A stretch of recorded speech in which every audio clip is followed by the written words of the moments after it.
di Sarawak sebab saya nak laporkan bahawa kali ini tidak ada satu pun kes pertindihan pendaftaran atlet.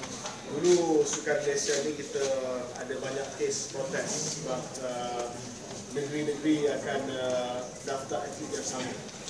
So this time around ada satu kes pertindihan because kita sebelum Sukan Malaysia, sebelum pendaftaran dan sebagainya, kita dah ada satu proses untuk memastikan bahawa kali ini tidak ada apa-apa rebutan atlet yang berlaku, dan saya puas hati bahawa kali ini kita tidak ada apa-apa masalah dari segi perpilihan pendaftaran. Okay, any questions? Sila.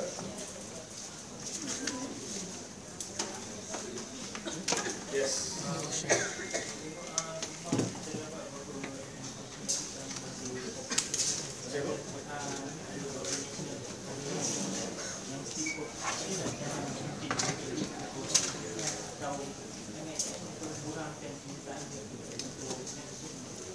Untuk certain sports kita ada quota dia.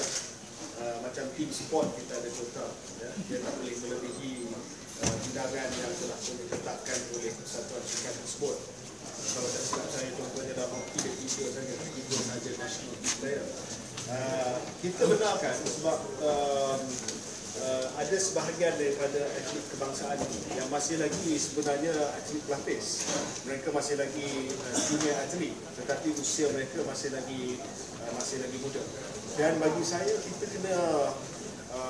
kena bagi peluang kepada atlet kebangsaan kita yang masih lagi mendapati usia